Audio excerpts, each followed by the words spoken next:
shit, ladies and gentlemen. How you doing out there? This is Intergalactic Interviews, and this is episode 126. Oh shit. How you doing out there? I just want to start off by saying my life is pretty goddamn good. I feel pretty happy right now. I feel really good. I'm sipping a gin and tonic by literally an award-winning gin and tonic. No kid, like the gin and tonic won no. This put my life over. Yes, like let me just say, the hands that made this are award-winning, and there's no room for lying when I say to you this. I was like on the fence. I'm like, I got a good life, but is it okay? And then I had a sip of this, and I'm like, dude, my life's pretty goddamn dope. I love how the way this feels. How you doing, folks? You doing well out there? I just wanted to let you all know that we're really happy to have you on. And are we okay with mics and cameras over there? You see me over there? Everything's fine? Yeah, we're good. I think I'm all screwed up because we just upgraded all our equipment here at Float House. The boys, the Zaremba brothers, were sending us tutorials about how to fix ourselves up, and so we're all sorted out here. And so I'm medium nervous. I'm like, I hope this is all turning out because we're just live editing this on the fly. We'll find out. We will. C-Mart, I got so much faith in you, bro. I think you're doing well. Ladies and gentlemen, I would be remiss right now if I didn't get into this immediately.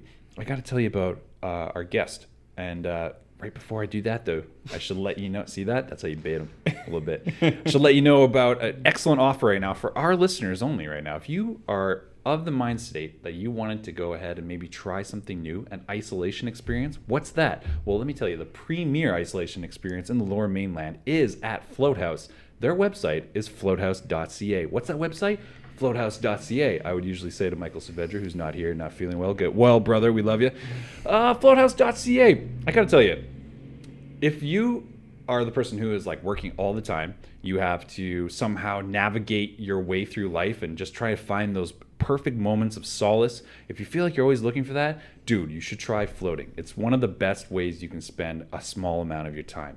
It is absolutely one of the most tranquil experiences you can have. It unlocks the mysteries of your mind.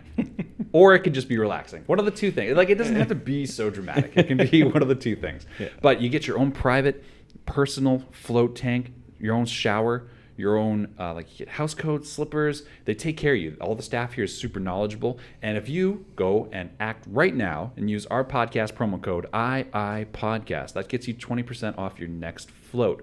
What? What was that podcast promo code? II Podcast, as Saavedra would say. Now, that being said, I think you should know that we float. You should float. Try it out. We love it. You'll love it. I guarantee it. Well, that guarantee might just go as far as this podcast, but I think you'll enjoy it. Is the best thing I can say. But anyway, ladies and gentlemen, my guest in front of me. I don't think we've seen each other in person in I'm going to say 10, 11, 12. Are we going north of that? It's definitely 10 plus years. 10 plus years for sure. Yeah. Somehow we've rode, pluraled the rode down. We've traversed the parallels of our career paths, and we've just been moving and trying to get things working for ourselves. And I'm very, very proud to announce right now that sitting here with me right now, the creator of this drink that I am sipping right now is the award-winning first place, actually, in the city. How amazing is this? More like thirst place. Thirst place. Zinga. We have the amazing, the talented, I'm going to say the platonic. Yes. Oh, I'm trying to use a little alliteration. We have the phenomenal Philippe Grandbois. Thank you very much. Hello. How you doing, sir? I'm wonderful. Man, I am so happy to have you on the show right now. It is very cool to see you, man. I've had this circled on the calendar for a little bit now. Now, last time I think we were supposed to do this back in December, right? We were, yeah. And then you sent me like, what a Hollywood text. Bro, I got to back out. I have to go train at Rogers Arena with the Canucks. I mean, it's not a big deal, but I'm like, okay. I'm like, I'll let you off the hook. It's okay. You know, it's the Canucks. I understand. Yeah. They need to get drunk. It's fine. Totally. Or, I mean, they need to be served within a normal means that an establishment can allow. Isn't that right? Exactly. That's what thirst place would... Exactly. As I say. So, okay, we haven't seen each other in a long time, Yeah. but you have been nothing short of like just crushing it out there. Every time I see an update about you, you're moving to a new location. You're like setting up this place, the organizations you're with, like the bars. You're just totally revamping everything around you. You're like this catalyst of change. How did this come about? That's a really interesting way to put it. Oh, I mean, yeah. yeah. I thought about that in the shower. I was like, how am I going to frame this? Totally. Is a catalyst to change? Yeah, I learned a long time ago that I wasn't a really great employee, and I kind of like I realized that I was someone who kind of felt like he needed to be in more places than one, and so I started to do the consulting thing really early, and simultaneously I have some real strong hobbies like wine and bartending, things that I do all the time, and that I love, and I hold this part of my career. But the biggest part of my job is, it's Microsoft Excel, it's mathematics, it's putting together concepts and businesses, all within food, beverage, spirits, and hospitality. Spreadsheets? I would never have figured that. It's a big part of it. I mean, everything roots itself in some type of plan. And so I wouldn't have any success. I wouldn't be able to travel if it wasn't about like putting it down to the math. And so that's a big part of it, the planning side. I've written, somewhere north of 30 business plans. What? And so there's, it's a fun little game. And then it gives me the freedom to live and play and do all those other things. Your life is giving me anxiety right now. It shouldn't actually. Like this guy's accomplishing a lot. But I get to make my own schedule. I proudly say that I've made my own schedule for a decade, which is great. Wow. And so I'm really happy. That's good, man. It's a good feeling to be independent of the TikTok lifestyle. Yeah. The ever-present 9 to 5, 8 to 4, whatever. Totally. And like that whole here's the thing, that lifestyle exists for a reason. Like there are people that thrive in that, but when you find yourself unfortunately like stuck in between the necessity of having to provide for yourself and people around you, and also like being completely at odds with your day-to-day, that is such a nightmare. Totally. Such a nightmare to deal with. Like the feeling of dread when your alarm goes off and you're like, it's like it literally, the moment your eyes open, you're like, this is the worst day. Like that, when you're in a role like that, there's nothing worse than that. To be free of that is something beautiful, man. It's a very, very admirable part of your life. I think that's really cool. Yeah, and I've had flickers of the other side too. And don't get me wrong, I'm accountable to people, and I got to wake up and you got to do your job. But you also can take like a Wednesday off from a Tuesday night hangover. Phil, I'm painting you like a rock star here. You're not accountable to anyone in this scenario. You just do what you like. Well, it's me, and so that's the thing. That's the biggest judge and jury in my life. First place does what he likes. Shows up when he wants. Does what he wants. No, you gotta be a hustler to win awards in this, because there's so many people. So. You don't think I don't know that? Because we are second overall according to the West Ender. Don't know if you know that. Just I did. A little. I follow you closely. I legit that's why I feel like I actually it hasn't been 10 years, because I feel like I've seen all the updates. I've watched you. To be fair, MD posts a lot. So do I. It's hard to like. So do I. Though. Oh, okay. So do I. Okay. But just Mizzy and man. kind of watching you guys kind of evolve over the years, it's been super fascinating. And I sometimes I have to think about what it's like to see that from a distance, because in the moment it's like I feel like, man, I'm just barely piecing it together all the time. And then you talk to people, like we were just talking off camera about going home and haven't been home in years. Mm-hmm. And I should mention to our listeners that may not know, Phil and I are actually from the same hometown, and that's Salisbury, Ontario. Salisbury, Ontario. The originator of the steakhouse. Hilarious. I thought you definitely would have took the time right now to drop your patented Husky the Muskie reference. Nope, I'm waiting. And you're waiting. It'll come up. Moment. Definitely. But like that whole Kenora, by the way. Yeah, Kenora. Kenora. Yeah, Kenora. That whole like mentality though. I kind of lost my point. What the fuck was I saying? Well, the watching the evolution of you guys from Kenora. Sorry. Yeah. Sometimes seeing it from a distance, I'm like, yeah, like trying to, in a vulnerable moment here, I'll just be like, yeah, I don't know. Sometimes I'm just like, I'm trying to make it work the best I possibly can. Totally. But then you run into people, like we were just saying, like being home for a while. I haven't been home for a while. And they're like, oh, you're killing it. And you're like, dude, sometimes you're like, you have no idea, like that feels good, that the perception is that. But then, I don't know, if they knew the day to day, they'd probably be like, oh, you need some serious help. Oh, maybe I know. a business plan where you buy an award-winning bartender. No, it's like funny because I get the same thing. I mean, it's like when you step into different parts of your life because you live kind of in different places and you kind of have different lifetimes. And and I feel like I've got tattoos on my body that match people that my parents have never met. And like they would never even seen a picture of because we lived in sort of the pits of despair and hard work in the middle of Europe when my parents didn't even barely know what I was up to, right? How long were you in Europe?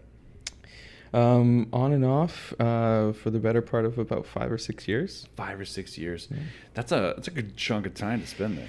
Well, it kind of like it was the work, and so the work kind of brought me through Europe and put me into the Middle East and Australia, and I got the opportunity to kind of bounce around, and so. If this was a martial arts film, this would be where you were like, I trained extensively in these lands. In the art of stirring. And in stirring. I love this. What was your first stop then in Europe? London. Yeah, it was London. London. Yeah, it was to sort of see and it's so easy because back then it was like Commonwealth countries. You know, it was Right. much easier to do all the easy travel. And What year is that? 2000 and five, 6? Yeah. It's like right out of high school then, basically? No, out of university. University, sorry, that's right. Yeah, I was at University of Waterloo, and then I started traveling straight out of school. It was Australia, it was the UK, and then the work kind of took me in a bunch of different directions. That's crazy. So after London, how long were you in London then? On and off, or I always say that it was nearly 2 years, I think, on and off. But 2 years. you sort of base yourself out of there. Europe is such a condensed place that you can get everywhere for $100 or a Euro card. And so, like, the same time that it takes us to go to Kenora from here, you're going to this northern tip of France to the southern tip of Italy. Wow. And so you can get everywhere pretty quickly. And so you base yourself out of there. It's a different game, right? Totally. Do you feel, if I could ask, do you feel like the hunger that you had hitting foreign soil, like, I want to apply this trade, like, was that always the plan? Like, did you have that at that moment? Or was it like something that you learned? I got told when I was young to start with the end in mind. And so for me, the goal is to have a story that's worth telling. And so I really love writing about it, and I ghostwrite for one political thing, and then I blog in the cocktail and beverage realm, and so I really I find fascination with putting it down, but I realized at a young age that you can't write about something if you don't have a story to tell. Yeah. And so the travel and everything else kind of was like trying to make a good story, but also to live the life of someone who had something to tell. And so it was fascinating. I just let it I just never said no. I always tell people I just said yes when people said, hey, do you want to go to the Middle East and do this? And I was like, sure, why not? I like that attitude. You just went with it. Yeah. I like that. So after London, what was the next stop? Well, it was through Europe, and so this was after Australia, and so You just shoehorned Australia in there. Yeah, like Australia and New Zealand kind of like was right towards the end of university. I had an opportunity to go there, so I just took it. And I that's where I always tell people that I really learned my craft, because it's 12 months of the year of nice weather, and it's 26 degrees in winter, and people love cocktails 12 months of the year. They love good wine, good hospitality, and it's a culture that has a lot of they're an island nation that just loves to party and loves to have a good time. So when I was a young guy going into that, I was like, okay, let's hit the ground running. I love that. And then I went and said, Europe and everywhere else, that was the hotel world, working for luxury hotels. They kind of say you're unmarried, you don't have kids, you're going to go here next. Oh, I see. So I got to sort of follow the path. That's pretty cool, though. That kind of program, is it like, it's rather, it's obviously not by chance. They're hand filtering who they want to send where, right? Oh, totally. Yeah. Like Yeah. it's, I mean, it's, you're only as good as your last referral, and you work in a couple of countries. And so I had to be a business owner at a young age. I created a independent consulting company at a young age. So you're like a contractor at this point. Right? Totally. Yeah. Pretty much my whole life I've been a contractor. I've had a few contracts with businesses, and I hold one right now in the city, but like it all is, I bill it out under my name, which is incorporated. Right. Yeah. See, that's smart. You know how many people in the music industry do not do that?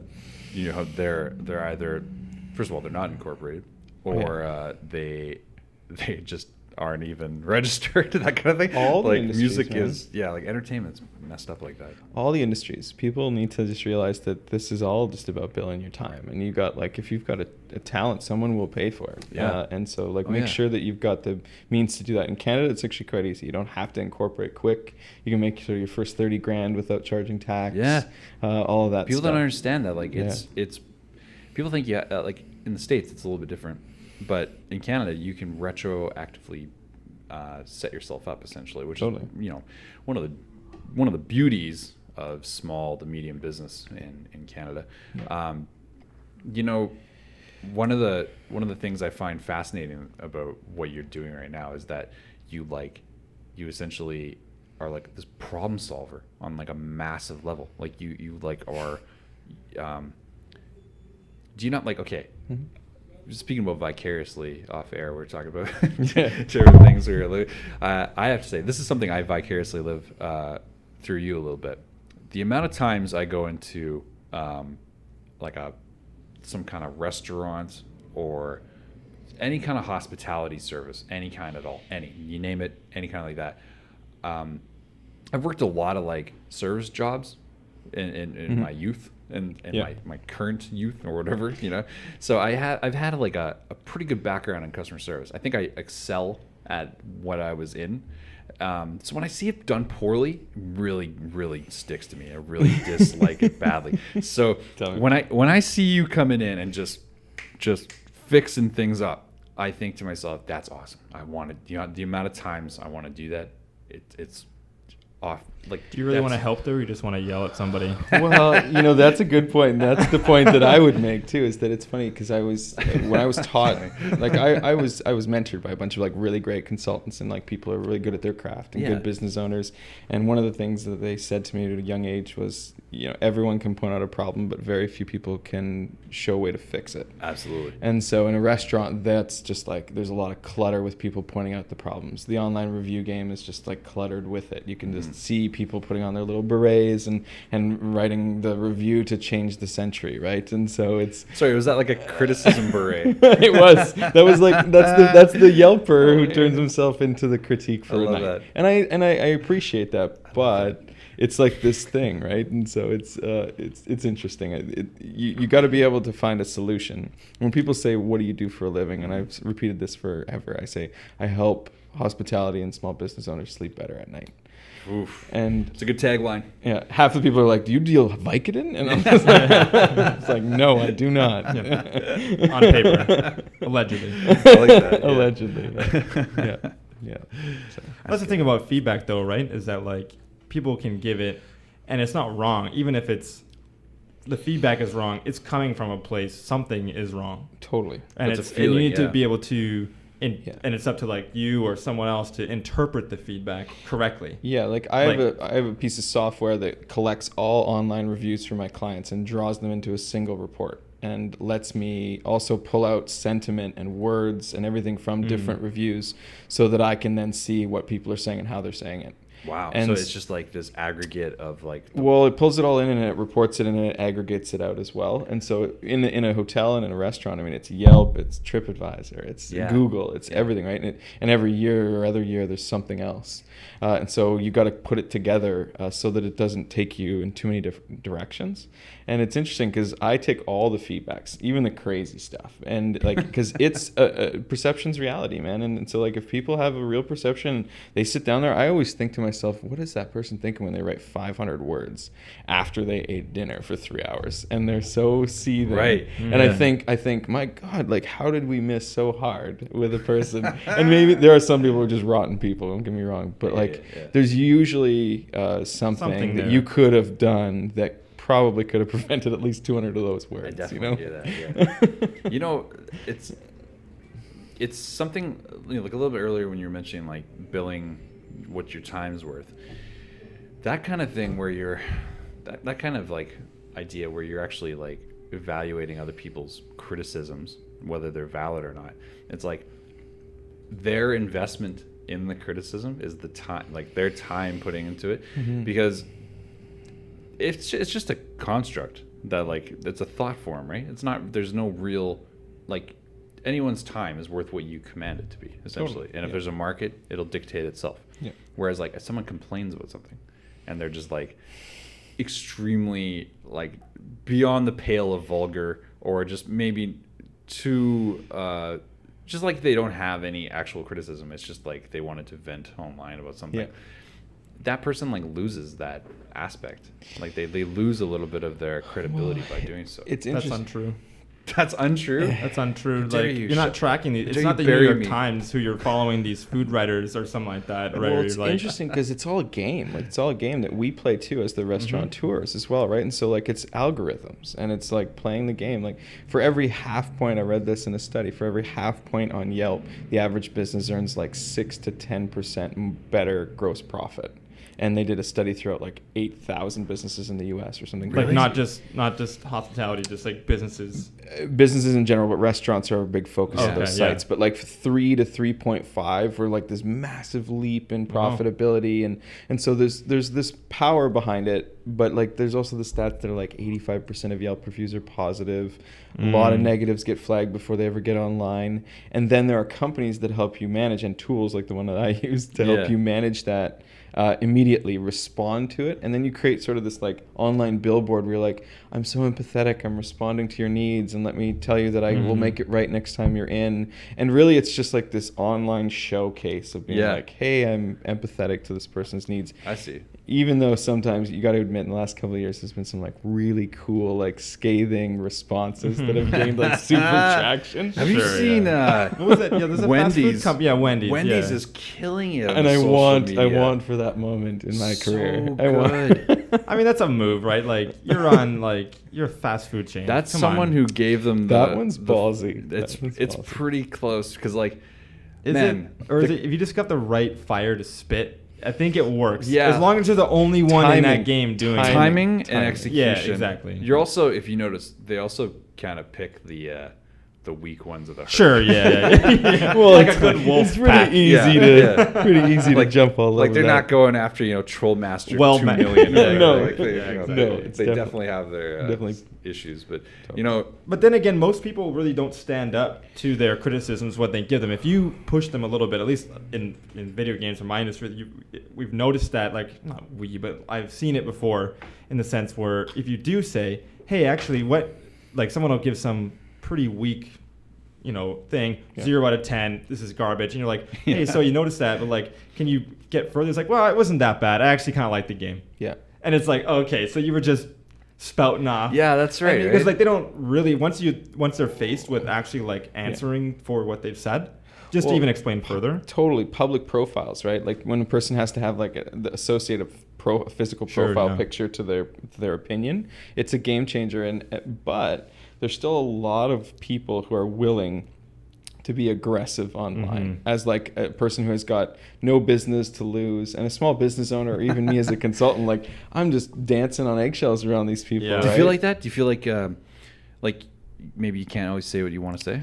Well, I've actually played the game both ways. I went extreme. I went so extreme that like I got on like a CBC radio interview with the woman that I responded to with like the really scathing joke. Wow. And it went viral on social media. And then I went the opposite route where I sat through it and just let them parade in and responded to nothing. And so I've seen it on both poles. And I can say that after like seeing the analysis of it, it's just the best restaurants don't respond. and because there's nothing to say to those type of reviews. That's right. You just get so many reviews do that the work you get. every day. You just do a great job. Yeah. And so like the negative ones get pounded out by the 100 good ones. Like and the that's net goal. value. Yeah. Yeah. And so you're going to have negative Smart. reviews. Like the chefs in Montreal, there was one, I can't remember his name, David McMillan. He's like, I serve 300 people a night. He's like, it's impossible to have 300 for 300 happy people. Like, he's like, it's going to be 10% that are going to leave there and be like, plus, if you're even, like, especially in the restaurant, like, you got to make challenging food. And those are at good a odds. certain level, right? Like, you order something, you're like, wasn't for me. Doesn't mean the rest. I mean, people don't always have that perspective on it, but it's like. Well, the reality is, like, if that person complaining was to make consecutively 300 meals, I fucking doubt they're batting 299 a night, by the way. Yeah, a night, by the way. Yeah. The restaurant, obviously, that's a little more difficult. The restaurant is a business. You kind of feel like you want to offer that service, like you're open at Christmas so that people can be there and stuff. But it's not a public service. What is this, like a Chinese restaurant? Well, no, like the pub when we go home to K-Town, and and it's the only spot to go. I hate eating at the gas station. That's a public service, right? Exactly. But people think that too much, right? Like there are businesses that are producing a certain thing, and they've created, that's their art, that's their thing, and they don't want to create a bunch of variations. They don't want to adjust to your diet. You're supposed to come in there knowing what's up. Like there's websites and there's all sorts of things. So to chefs and business owners who pour their hearts out, rake out losses in their first year, and then someone comes in and just like tears them apart, when they usually don't have a real idea of exactly what they were doing. It's kind of like they're usually reviewing their expectations, not the experience, and that's always the problem. And that's a good point. They're reviewing their expectations, not their experience. Yeah. That's an excellent point. And their expectations could be that, like, I tell you to go somewhere. And so, like, I tell you to go somewhere, and I'm like, it's a 5 out of 5. And you go there, and it's a 3 out of 5. And so the 3 out of 5 that you're ranking is actually that I told you it was 5 out of 5. Right. Oh, that makes so much more sense. But when you write that review, man, they write it like it was just the salt and the timing and the server, and it was everything. And First of all, we were greeted snootily. Then... You wouldn't believe this, but the music they were playing, a little loud. Yeah. They're like, dude, none of that would matter if your meal was good and if you had a good time and if you didn't think it was going to be 5. You know. I just say be someone who knows what they want. Like, go in with expectations. Like, go in knowing what. Dude, I should write this down. Just be, what you want. And just know what you want. Just go in, Just go in saying, Hilarious. I feel like I want pasta tonight. And that's why I'm here, and I'm at an Italian restaurant for that very reason. And don't go to like a steakhouse and be like, oh, the pasta was terrible. Exactly. Of course, it's like, it was dude, it's terrible. not the market. Then again, dude, you're going to a steak restaurant. They got pasta. Why is it on the menu if they're not going to do it well? I agree. Like, I don't really appreciate that when it's like your menu should be. What are you trying to? Everything should be like, why is it on there? What are you if you're not trying going to do well? Are you trying to score points with Phil here? 80%. No, I'm serious though. 80% of the restaurant game is franchised, and like the biggest franchise totally fair. in North America. Some of the biggest ones started in the West Coast, Moxie's, Joey's, Earl's, these guys. And they created a model that is something for everyone. You go there, sort of like 12 different types. It's the family restaurant that turned into the lounge that turned into, and it works. Absolutely. There's 100% of people in Canada, and there's the 10% right here and the 10% right here. The 10% at the bottom kind of don't care, and they don't really get it. Like, food is just food. It's just what it is. The top 10%, these are the people who, like, it's their hobby. They go out and they eat, and they want to see the new restaurants. And they want to taste cool things, take pictures of it. And then there's the 80% in the middle, and that's Canada. And Canada has got that big middle point, and that's where those franchises are so successful, right in the middle. It is true, because it's like territorial, maybe not as much as it was like maybe 10, 15 years ago, 20 years ago. Because like I remember coming out west and being like, you guys don't have Perkins? They're like, what? They're like, no, go to a white spot. I'm like, what the hell's a white spot? Oh, first time I heard that One of the name. worst names ever. I know. It, the literal worst restaurant name ever. It's pretty touchy in 2017. Super successful. Touchy in 20 anything. Just meet me at the white spot.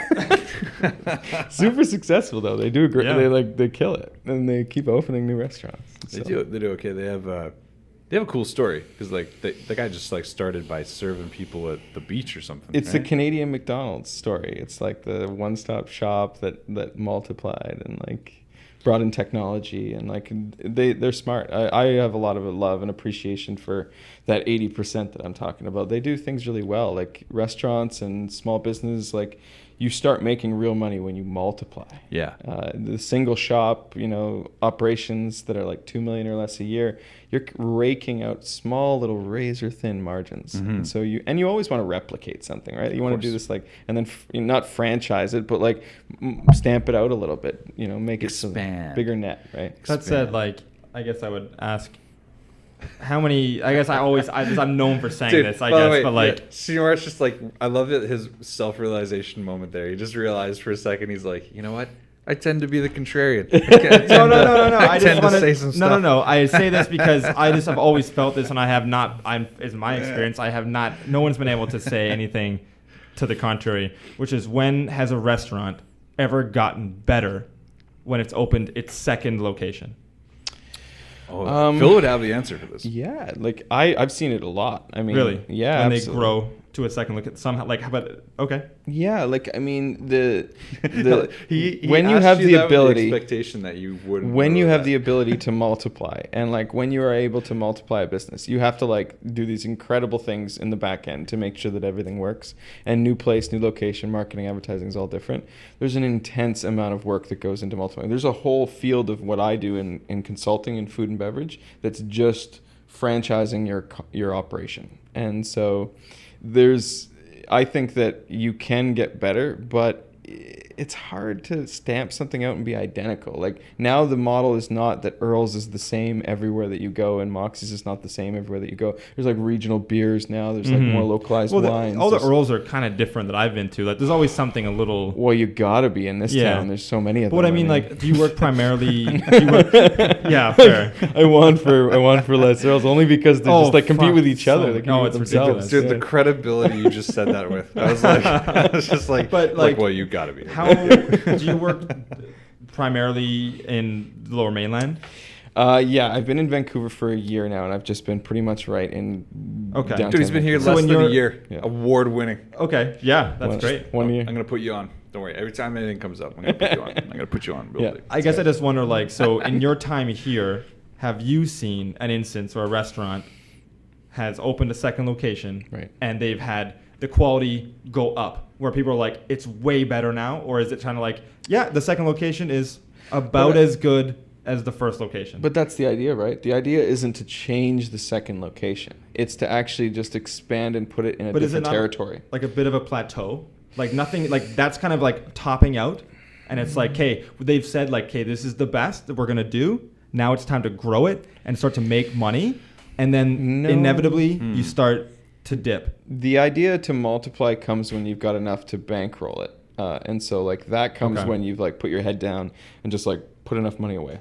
Okay. And that comes, for many different reasons. And so the multiplying, I've seen people multiply that should not multiply. And so it doesn't mean that it's always that point. But when you're good enough to take something and put it in another part of the city or another part of the country and still have a viable business, that's really what you're trying to do. And you're actually not trying to make them too different. You're trying to make them, the core of the business is the same. And that's what makes the model work, because then you make money by not increasing effort. Right. You just multiply your effort, right? Yeah. And then tell people to do the same things and receive the same reports and do the same things, right?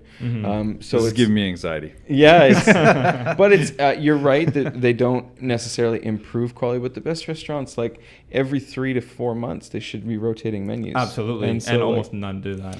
Yeah. Out here, it's very, very rare. Well, it's because there's also that desire to like you're like at 80%. one step away from maybe franchising, and you want to be consistent.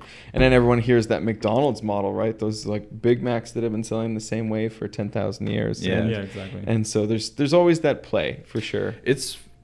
It's funny to hear you say that about like the rotating menus, because like, dude, the number of times like I'll go to this is not counting like your neighborhood restaurants that you go to every couple weeks or whatever. I'm talking like a spot you only go to maybe once or twice a year. You go, you have a great experience, like, oh, I'm gonna get that again when I go in there. Absolutely. You come in, new menu, you're like, dude, I missed the boat. Like it's just an era that's gone. You'll Oh, never get it You're back. part of the problem, MB. You know that lower 10, that lower 10%? I think you're in there. The lower 10, the bottom 10. No, that's not true. You're in the lower 30 probably. It's funny because exactly what you just identified is the main conversation that small business and restaurateurs have, where they're like, it was that dish good enough to keep through to the next season? Or do I have enough discipline to take it off for the next 8 months and bring it back next time at this time of year because it was that good? So you guys are just basically running every 3 to 4 months a whole series of The Voice. Or like American Idol, basically. Like every 3 or 4 months, you're like, "Did you make the cut?" Yeah, I don't know. You follow the natural lines and the natural lines of like growth and what's available. On the West Coast, we've got a lot more available, but you're trying to be as local as you possibly can. You're trying to work with ingredients that are in season so that you're not like fucking with the eco and the what people are trying to do with like an annual cycle of farming. And so you try not to tell people that you need that thing outside because they'll do it because they're a small business and you're a small business, but you want to have that discipline. Right. Like I've opened a restaurant that we just did not serve tomatoes throughout the entire winter. And so like we would have your burger, it was still delicious, but we'd serve it with potato chips on it that we would house make. Just no tomato because there's no tomatoes available. And so like why would we serve you tomatoes? And the ones that are available are kind of like tasteless and not really great. And so that wasn't the best representation of that dish, so we changed it. That's an interesting what if you use tomato choice. preserves or something? That's exactly it, right? Okay. That's the game, right? Like, Nice. and so the best chefs are doing that. They're taking things out of season, Easy there, mason jar. pickling. No, I love this shit. Doing It's it, great. right? Yeah, Yeah. No, I mean, I think it's fascinating. I think it's I think it's really great. Some of my favorite. I work in Yaletown. Yaletown is known for its like really fickle businesses because they come and go. What are you- because what are you it's bragging? very no, what I mean is it's very expensive, so No, I'm they just kidding. come up and then they're gone because they just can't sustain. And I'm sure it's much more complicated than that. But There's like, an ice cream shop bad there that just planning is all closed. it is. and I'm sure, but upset. like so for example, I really enjoy the Parlor. Right, it's been there for a while. It's probably one of the. It's Is that a venue? easily it's a restaurant slash it turns almost into like a kind of a nightclubby kind of spot in the evenings. See, that's the problem. But their menu changes so and like they have a special soup. They do like a rotating soup, right? Right. Like a daily kind of thing. And I think they moved to like a Monday through Friday kind of soup rotation. However, By the way, the you should reason- put the camera on Phil when he's doing this because this Oh, is yeah, sorry. award-winning mixing. No, you he's just doing do here. this at the same time. You just It's like okay. no, what I mean is that there's no reason that they shouldn't have even a weekly or monthly pizza special. Why don't they have that? It makes no sense. They're one of the most successful restaurants in Yaletown. Full stop. They gotta be. Why don't and you they fill don't out a have comment card? because that wasn't the business owner's dream, right? This is the idea, right? Like there's always people who can point out what you can do better, and Sure. and I love that, and I appreciate that feedback from people. But like when I always say that defining success is not the same for everybody. When I talk to two different business owners who own two nearly the exact same restaurants in two different cities. They have, one of them wants to break even, the other one wants to give something to his kids in 20 years. Sure. And one of them wants to Different make goals. all the money. Yeah.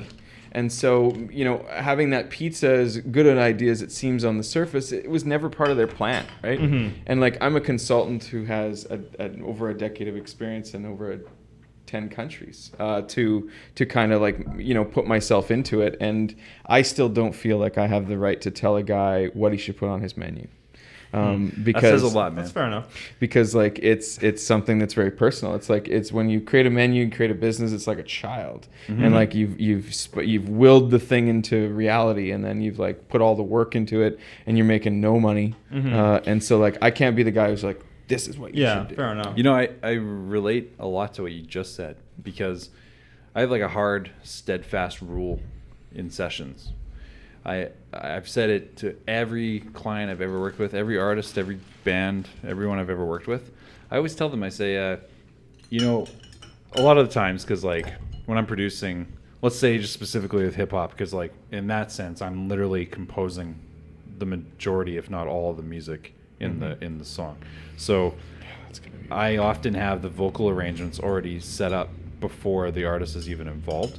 So I know what I want from them, and then I'm elasticing their vibe essentially into the, like, I'm literally like, you're just mixing this drink, I'm taking, like, for instance, I was just in the studio last night till 4:30 a.m. with Mizzy, and I'm like just taking a little splash of Mizzy, boom, put this here, this, like he's this magnanimous dude to work with, Yeah. but like I'm trying to concoct it in a way that makes sense for the record, right? But he has like you know, this approach to this record, maybe that wasn't a good example because all this stuff lately is kind of not like this, but I always say, like, look, I want it to sound like this, but I'll never take the pen out of your hand. Mm-hmm. It's always your words. It's just, it's gonna feel like this. It's gonna arrive to a destination like this, and then I coach it like that. That's the vocal coaching where that comes in. Well, even back to what you said about sort of what I do, and like I come into it, and I always say that I try to keep myself on the back end of it. I'm like a producer in a lot of ways. Like I sense that. I never put my name on their business card, but I try to help them get to the one way. But if someone says to me, open a restaurant, here's a budget, and this is what you should do, even then, there's a style that I keep, and there's something that I bring to it with my experience. Mm-hmm. But you got to be different with where you are, and all those other variables, time of year, the city, all that's a big part of it. But it's interesting that, like, that's the restraint, that's the professionalism. My job isn't to be a restaurant owner. My job is to help other people be restaurant owners. Right. There's something about playing with house money a little bit, like, because people don't understand, like, when it's your bank account. Oh, and I've done that. Right. Yeah. Exactly. I've done it enough to never do it again. Exactly. Yeah. You know, the amount of people that say to me, like, oh, do you have your own studio? And I was like, I've had 2 different studios that I've managed, and I was like, the day that Amp Records sat me down and was like, will you fold partnered productions into Amp Records? Just bring your client list and your expertise, and you don't have to do what you're doing anymore. Stop competing with us and just like be a part of us. Yeah. The day that happened, everyone was like, oh, it must have been tough. And I was like, dude, that was the best day. I can't possibly tell you. This is the best feeling ever. Well, such a relief to not have to, like, you were talking earlier about razor thin, like, you just be grossing money. You're like, oh, we're doing good. And then the expenses come in, and you're like, God damn, I don't think we're going to make it till, like, you know, next month or something like that. Yeah, well, being a business owner and being a technician is 2 different things, right? But people think that when you become, like, a really good technician, that you can immediately own, or that you're the type of person that should own a business that does that technical thing. Mm-hmm. It's like the baker that owns the bakery. By the way, I'm fucking your whole flow up because I got a mic in front of you. No, I can do this. I can handle this. I'm just like, that's not typical. It's not typical. Yeah, what's going on here? This is a Manhattan. And so the first one was a gin and tonic. I made the tonic, so you got to have the Tanqueray number 10 and then proper tonic. And then okay, I have to point this out. Can we get this on camera there, C-Mart? You got to pull up your face here. This one here. So this, no joke, Philippe, Phil comes in here with this. And he's like, I made you a gin and tonic. Here's the remainder of it. He's like, I make my own tonic. He literally, I'm looking at the camera. He literally makes his own tonic. That means that, like, on some Murdoch mystery shit, he would be peddling this wares, like, down the cobblestone road. That's why we're in Gas Tower now. It makes sense. He's like, this is like Philippe's elixir. No shit. Philippe.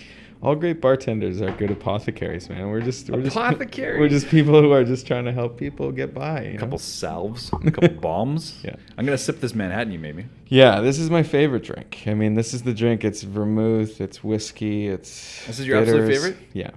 I can because it's 10,000 different drinks in one. Every bartender makes it differently. I'm so uncultured. What is this? What is this thing sticking out of it? That's just a grapefruit rind. And so grapefruit and like rinds of orange, and it's like the salt and pepper for the bar world. We like use it to season the top. You can Dude, this is smell the fanciest I've ever been. Really? Wow. I'm like, what is this? Like, such I like Jack Daniels. Yeah, basically, I like Jack Daniels. Which, by the way, actually, Seymour, you don't know this, but the whole reason that we became friends with friend of the show Jerry Job is our good friend Philippe Grandbois. Yeah. Like, literally, check this out. Phil literally lands in Vancouver. He's here like a week maybe, and he immediately connects me with the Jack Daniels rep. Like, how funny is that? And then Jerry would jump in right now and be like, well, actually, we're ambassadors. We're not reps. Yeah. Like, okay, right? There's reps. It's like I'm actually a brand ambassador. Well, I saw your Jack Daniels love for years, and I saw like you and your lady getting like Jack and Jack Honey or something for Christmas at one point. And then Jerry Job, I mean, it was funny. It was like one of those social media, like, I'm the middleman. Mm-hmm. I see you like posting pictures, and then I see Jerry's like, I've become the Vancouver ambassador, and he's like, I'm moving to Vancouver. I was like, oh, buddy, I got a show you got to go to. You know what's so funny is we hit it off right away. Yeah, Jerry and I we hit. He's off. a great guy. Dude, he's such a good guy. I know he just left Brown. He did, Brown Yeah. Foreman, yeah. Now he's back in the interior, yeah. Yeah, I think he's with Big Rock now. Yeah. That's good for him. That's good for him. But we hit it off right away with. This is so funny. He's like, "Oh, you had Dirtbag Dan on your show? I love battle rap. What the fuck?" And I was like, "Yeah, dude, Dan's a cool guy." And Oh, Jerry is like one of those guys that always, every time I engage him in like a long conversation, I'm always blown away at the depth of that guy and like the stories and stuff, yeah. right? There's just so much going on. He starts and I going love on it. about like writing, like pilots and stuff like that. I'm like, wait a minute, what are you talking about? Like, you used to write for television? He's like, well, I did this. I had this optioned and this and that. I'm like, what the fuck? I'm like, so he's the kind of personality you want to be affiliated with. That's why I was saying, like, actually, this is a good time for me to point out that it's become so apparent at this point that you know exactly what the fuck you're talking about. So I just want to, like, in case there's any doubt for anyone out there at this point, it's like, no, Phil knows exactly what the fuck he's doing. You fall in love with what you do and you rinse it and repeat it over and over and over again, right? There's something about it that like makes you go. Like right now, I'm on an hour of sleep. I've been up since 4:30 this morning. You know, like I slept for an hour. Like I've just been going, and like the fatigue isn't there. But I did this exact same session, almost the exact same end time, like 4:35, something like that. Yeah. I did that like a week ago. Totally different vibe. Session didn't go the way we wanted it. Yeah. And the next day you're just like crushed. But today I'm riding the wave. Like I'm like, look at this. I'm sipping drinks on like an hour of sleep. Well, you know? and like that's it. When you do something for yourself, man. Like because I've spent like 25 straight hours, like just go with no sleep. You know what's up, yeah. And you mix that with like sometimes you take that midday off, or I'm a big napper. I can like throw down a 20-minute nap and like getting change down on my the game. naps now. Yeah, Change my game. I am now. But it's that, right? Talk to me. It's that idea that you love what you do, you never work a day in life, and that it's totally true. I mean, my dad is a wonderful man, but has worked for 30, 40 years doing things that probably weren't exactly what he wanted to do. Mm-hmm. And now he's in the latter part of his life doing exactly what he wants to do. And so now it's like you see that conversion, you see that he didn't for a while, and I grew up in the environment where I saw that, and then I saw him make that change, and then I never had to make that. I never had to do a job that I didn't love. Do you think he took inspiration from what you're doing? Well, that's fascinating, actually. My dad is a recovering alcoholic, and is the addictions counselor, and is an incredible man. And I always say I'm a bartender who's inspired by alcoholism, and so we've actually been playing off each other our whole lives. There's a strong argument, and I had the epiphany at one point that I'm probably a bartender who works in the bar community and the spirits because my dad was a drunk when I was a kid. That's fascinating. Yeah. Okay, I'm so into this right now. Please continue. Yeah, and then, now my dad, when he recovered, he became my best friend. I mean, he's my confidant. We talk multiple times a week. And he's the guy that knows it all, knows the whole story, because he's seen me.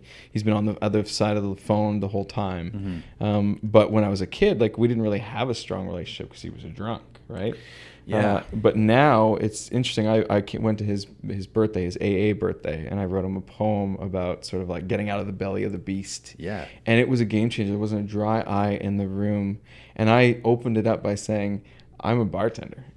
And I'm in an AA meeting with 50 people. And it's fascinating because I treat alcohol in a very controlled way. Yeah. I love to make really great cocktails because I don't like to get blotto. When I was in university, I had my moments, but I like control. And I like taste and flavor, and I like to teach people about the history of spirits and alcohol because it gives you more connection to it. And it's not just, first drink to Mothers Against Drunk Drivers commercials, right?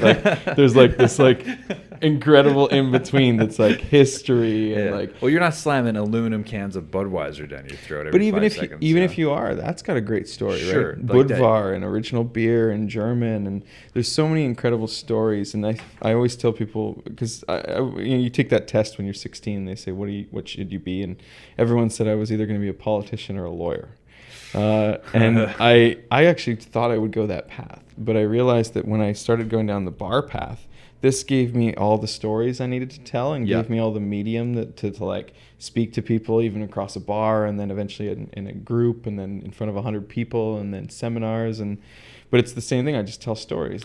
Well, that's there's an interesting tie between those two particular career paths, like politician and lawyer. It's very likely that rather than the test saying that you should have been one of these two, it probably should have just said like you should be an influencer. You should be someone who influences, because right now, I guarantee you, there's someone listening to the show right now that is like hearing a side of you that maybe they weren't even aware of. Like there's the press release version of like, hey, look at these accolades. This is pretty cool. But then there's the build. Mm-hmm. There's the, hey, look, I traveled around. I learned how to do this craft in a way so well that I actually trust myself to consult on such a level that people are like seeking me out consistently to do that. I think that's like super admirable, man. It's really good. Well, it's interesting because I'm responsible for other people's money, and so I do a lot of things that make decisions for other people's money. But I put my own skin in the game too, and so I've done that, and that's what gives you sort of the respect of things. When I came to Vancouver, I was at 2 different showcase spots in the city, and the goal was, you've got to, as a consultant, get back to doing the job again to prove the words of your mouth. And so that was the goal. I wanted to spend 12 months just checking into like some really high quality hospitality, and then you jump back into the pure consulting every day, billing your time again. But it's fascinating. I say this with no ego, but I've been having conversations about $1 million decisions since I was in my early 20s. Because restaurants are $1 million businesses. It costs $1 million to build them. It's luxury hotels. Like massive. The one we're doing here is $6 million, and it's $6 to $10 million a year in trade potentially. So it's $10,000 problems that I had when I was 16, 17 years old are now $1 million problems when I'm in my 30s. It's just the adjustment of the decimal, but it's the same mentality you approach to it. You're taking scaling and algorithms and being able to control it in such a way that you feel comfortable advising. Well, I was thinking about it too. Imagine now what those tests are like for those 16-year-old kids in high school. Like, is like social media manager like one of the options that comes up? Is like funny, man. Is like digital producer one of the options that comes up? Like YouTuber is brand like content, content creator. Like it's funny, man. Like like podcasting is such a interesting little medium because. Yeah. First of all, I encourage everyone that comes on the show, essentially, like for the most part. Some people come on, they just like doing their own thing. They don't have time for whatever. But I encourage people with interesting points of view, like yourself. Like you should do a podcast. You should do something. You should do a show. Yeah, it's interesting because I've got a few mediums. It doesn't have to be these hour-long, fucking crazy episodic. Like this insane thing that I've committed us all to. Like it doesn't have to be that. And I just went from photo to video, right? And so like I've got this Instagram business, and the business is just cocktails. And so it's like there's 60, 70,000 followers, and it went What's that website? Philippe Grandbois. Yeah, justcocktails.com. Thank you. And so what's interesting is that like it built this incredible following, and now people just want more video and want like multiple images. And so now by that forcing of the hand, we're just changing. We're making small vignette videos now. We're making little GIF images and stuff. Right? I saw that jump, GIF, not GIF. GIF. GIF, sorry. That's one of those words. It's controversial. It's funny. I'm just talking shit. It's one of the words that, it's one of the words that like the actual creator of the file type has come out and been like, no, it's not. He says GIF, but he's wrong. Wow. Isn't that funny? So literally, this is where the people have taken control of the situation. Like totally. In art, when you put something out there, it's no longer yours, right? Like someone else decides what it's going to be. Let's start talking about Comic Sans right now. Okay. Papyrus. I'm going to get Arial. I guess you see a lot of menus. I'm sure you see a lot of shitty fonts. You're like, don't do that. Oh, man, I can't believe the things that people put in front of people. I can't believe that they don't let people edit. I'm blown away sometimes when I get like a final menu and you can see it's like under plastic or it's laminated and you're like, nobody read this, man. Yeah. Nobody read this. Like most menus are like that. It says like lamb curry. And I've been guilty of that guy, of making those mistakes, but then I just got smart about editors, man. Just find editors. Just like put it in front of as many people as possible. For sure. Yeah. Chris Martin, I think you should try this gin and tonic. So I'm going to pass this to you, brother. Endeavor. Oh, okay. I've had about 3. A bunch. Yeah. So I think you should have this one, and I'm going to enjoy this, man. Let's have a little cheers here in the middle. Can we do that? It is. I got the mic here. Ching. Oh yeah. I hope that ding. Yeah. I think A we little picked it clink. up. A little clink picked up. Yeah, I mean, it's interesting. It's like I always tell people that everything that I did started and ended with a good cocktail.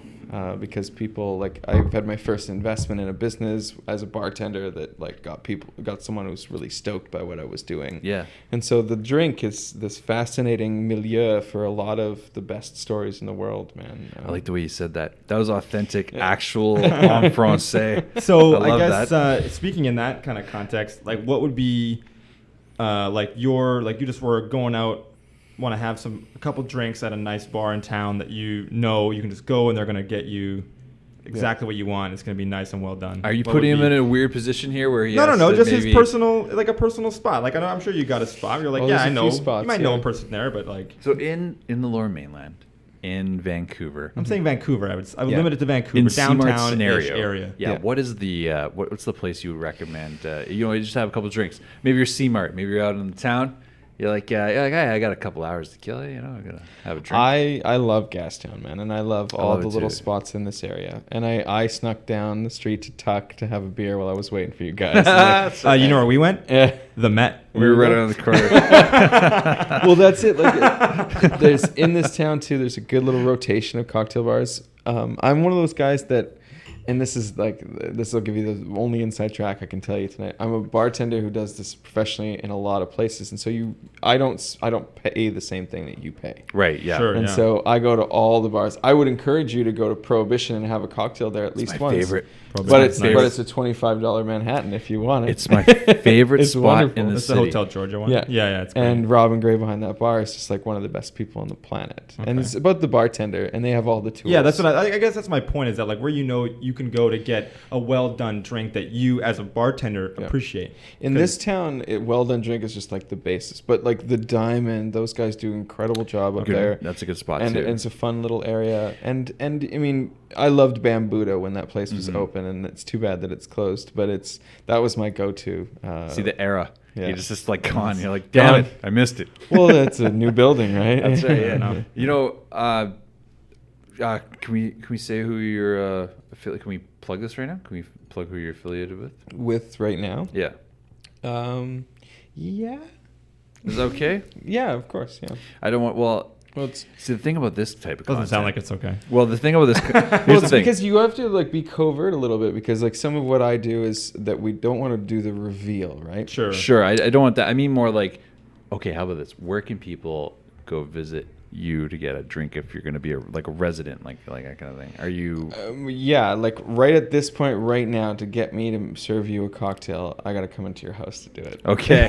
God damn. Because I'm exclusively checked into this new concept. I love this. And so, but I do private. But I also poke my head in at Grapes and Soda as well, which is in my building, and they've got like all the love. I'm starting to see That's a pattern. handy. So- I'm starting Yeah. to see a familiar Totally. pattern here. You're But like- that's the thing, like it's about this grand reveal in this town. Like people like say too much too fast, and Okay. and like we broke ground on this space. It's 2,000 square feet. Yeah. It's 200 seats. It's going to be incredible.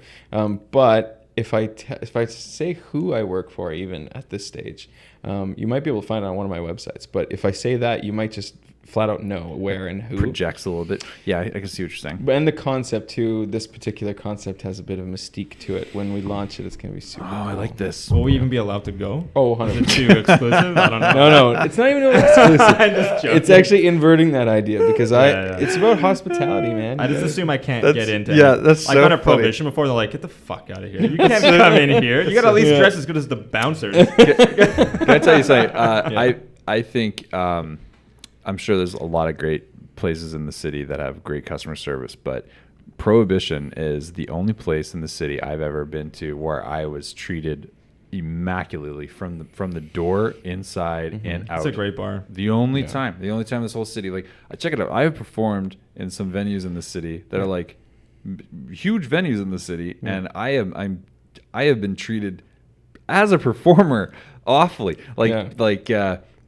not letting you through the artist's side door, like that kind of thing. And you're like, what is going on? Like, of course, it's conversations with the promoters after, but you're like, what is the mentality of of the management over there to like even let that happen. Like, you know, like it should just be one word conversation. Like, hey, I'm here to do this. Okay, boom. You know. Well, service and hospitality, it's not for everybody, man. And people, like I used to say it was the 1 in 1,000 rule, where like 999 out of 1,000, I'm on, and I walk out the door and it's like I'm rinsed off and I have like the face of hospitality. I put on my vest and I button it up and I have a shield that's just like I'm ready. I'm in character. Is it always a vest? A lot of the time. I like to think that I was one of the originators. Yo, yeah, here we go. Okay. But anyways, you get to that point, right? But then there's that 1 in 1,000 where you just can't put up with that situation or that moment, or you can't separate your personal emotions from that situation, and you might even just go as far as telling someone off, or you might go as far as like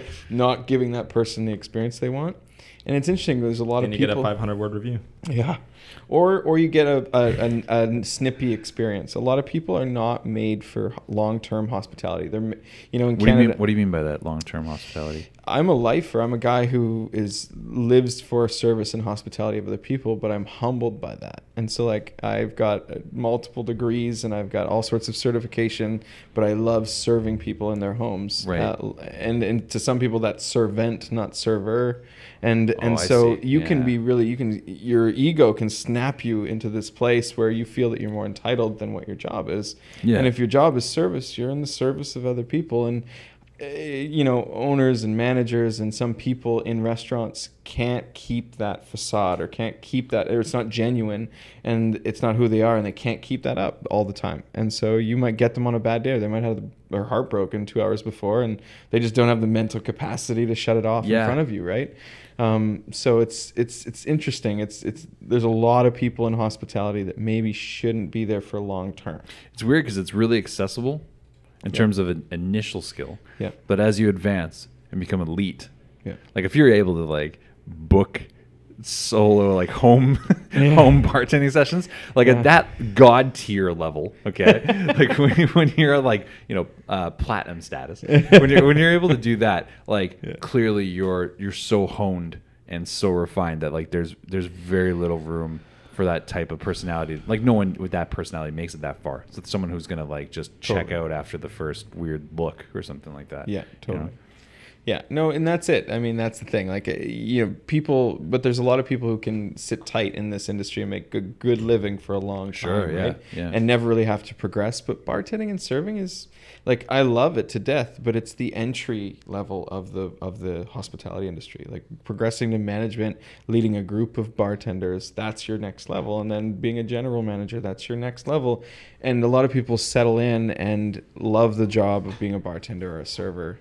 And that's great, and I love it too. But it's you gotta keep moving. You gotta keep moving forward. You gotta keep expanding, and you change, so you gotta keep piling things in, right? Like, so it's a career that you can master quickly.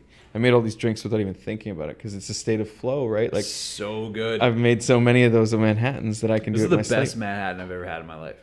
This is honestly, without a doubt. Everything.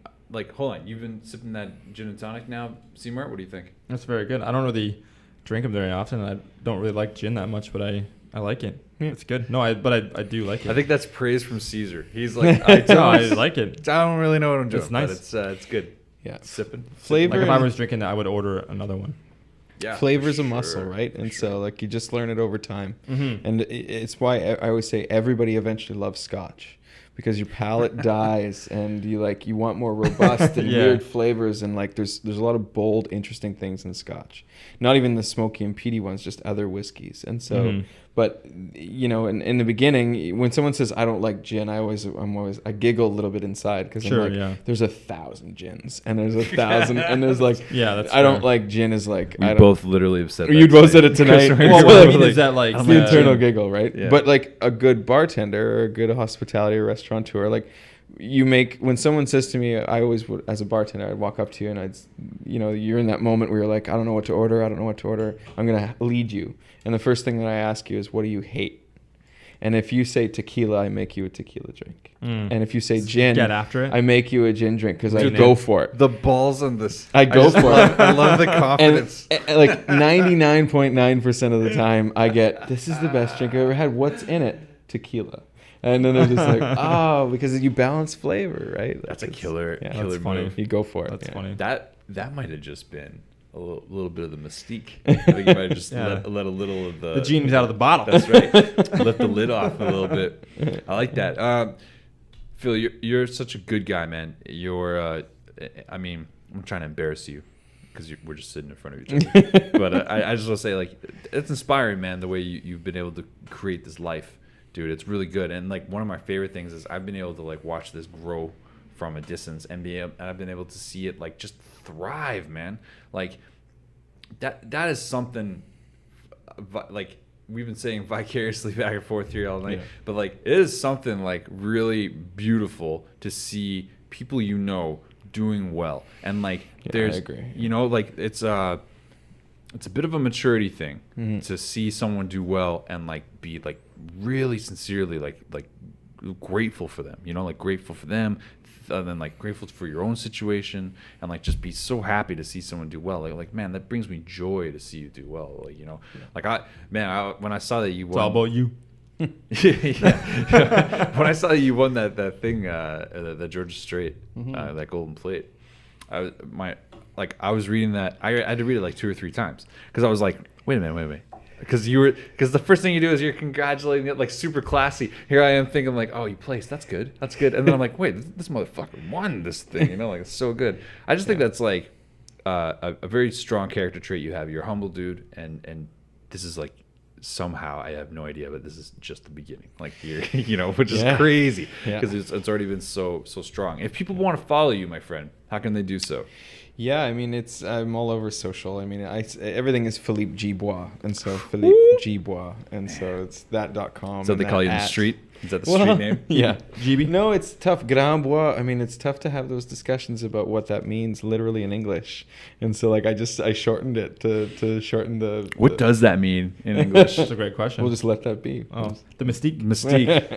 Learned a lot here. But then just cocktails. I mean, and to be honest, I let the brands that I work with speak for it. You'll know when this Vancouver brand opens, and it'll be exciting. I'm really, really excited for you, my friend. I'm so glad that we had a chance to come do this episode. Totally. You'll have to come back real soon. Love to. I don't think I can go just get regular drinks anymore. Dude, I'm a guy that just orders. Can't go to the Met anymore. Yeah, I just ordered double Jacks and the rocks and the lime, no straw. Totally fine. And I think that's classy. So here I am, Just sipping water. Manhattans with grapefruit rinds On a Monday. On a Monday. Is there any better day to... Isn't like hospitality industry like that's their day? Oh, this is the day. Yeah, Any day, exactly. sure. I thought it is the day. Yeah. Any day we hang. I really appreciate you coming to do the show tonight, man. I really do. Ladies and gentlemen, if you're so inclined, we'd really love it. If you like our show, please subscribe to us. We're available on YouTube and iTunes and Stitcher and Instagram, all under the name of Intergalactic Interviews. All across the board, folks. Very easy to follow us. Intergalactic Interviews. And you know what? If you like us, leave us a review on iTunes, or maybe you can join the hordes of trolls from the Flat Earth community that have just been unrelenting in the fact that I somehow offended them. Engaged Yeah, at all. like, Oh, man. just because, here's the best part. I presented such a neutral, like I didn't. You're not in, you're out. Yeah, I didn't belittle them. I didn't make fun of them. I like nothing. And they're like, I did. I think maybe they hate me. they probably hate you a lot. But like all I did was try to set a nice fair playing field, and they have just responded with like such vitriol, like just so. They're like Few troll groups you gotta watch. This host, he thinks a lot of himself. I can tell. I'm like, But that is right. I'm like, though. what am I supposed That's to do with correct. that? I'm like, all right, I guess I do. And like, they're like, no, you need to be unconfident. Host a show. I'm like, all right, well, guys, I'm here with a friend. For another Like, what am I supposed to do? Anyway, if you leave us a positive review, I'd love it. We're on iTunes and YouTube and Stitcher and all that, like I said. We love you guys so much. Thank you very much for doing this. Oh, and one more thing, running gag. C-Mart, how can people follow you if they're so inclined? Fuck Steve McGowan.